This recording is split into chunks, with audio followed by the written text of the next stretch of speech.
Hello guys, welcome na naman sa channel na ito.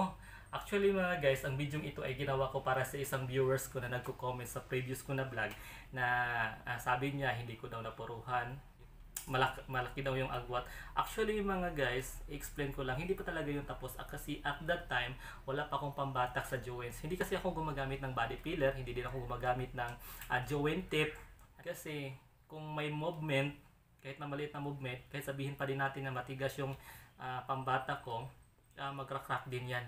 So sayang lang din. Lalo na yung ginamit ko dito is plywood at saka yung foundation niya mga guys ay metal paring. So ngayon, ipapakita ko sa inyo yung nabili ko na pambata ko. Ito yung sikreto ko na para hindi mag-crack. Itong silicone sealant. Actually, ito hindi to silicone sealant. Ito ay tinatawag na acrylic sealant. So pareho lang din sila. Kung makikita nyo kasi, na flexible siya at saka pintable siya. So since flexible siya, kung mayroong mga movement, konting movement, kahit na malaking movement, hindi ka matatakot na mag-crack agad siya. Dahil sasabay lang siya sa movement. Tapos, pwede natin siyang pinturahan. So, yan po ang sikreto ko. Ngayon guys, ipapakita ko sa inyo kung paano ito i-apply. Sa mga may alam na kung paano ito i-apply, just continue to watch. Pero sa mga wala pang alam, pwede nyo panoorin to hanggang matapos. So, kung meron kayo nito, kung gagamit kayo nito mga guys, dapat meron din kayo nito. So, tawag nito is caulking gun.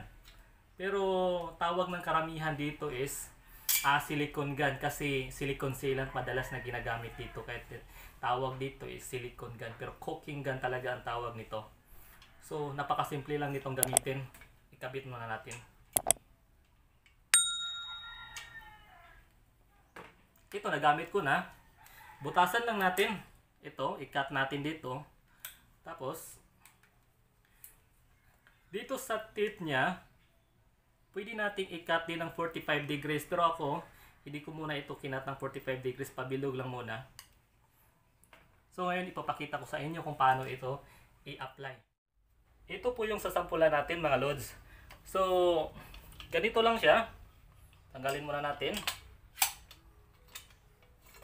So, ikabit natin siya. Tapos, so,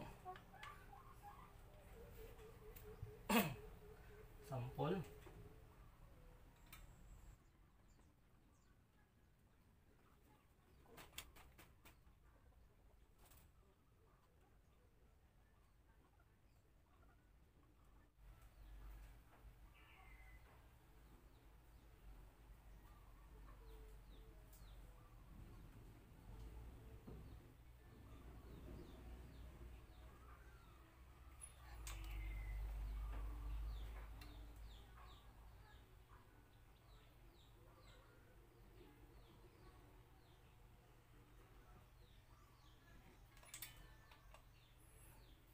Tapos, kamayin natin mga lods, mga pre, mga guys.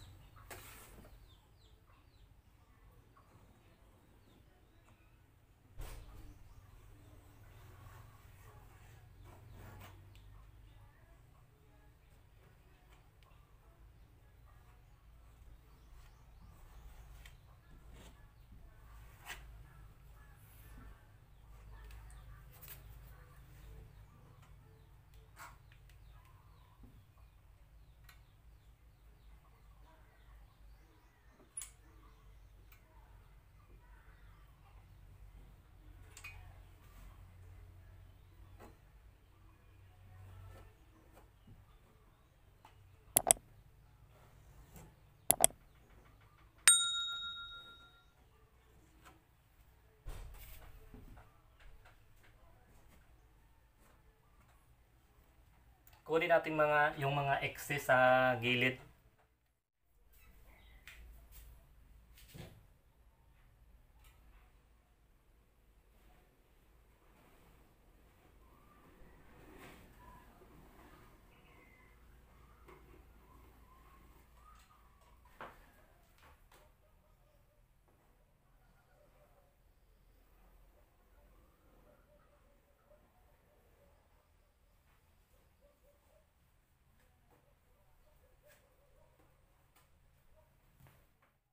Ganun lang kadali mga guys. I hope ang video ito ay nakakatulong sa inyo. At kung sa tingin nyo guys, ang video ito ay nagustuhan nyo, paki-like naman. At saka kung hindi pa kayo nakapag-subscribe, paki-subscribe naman.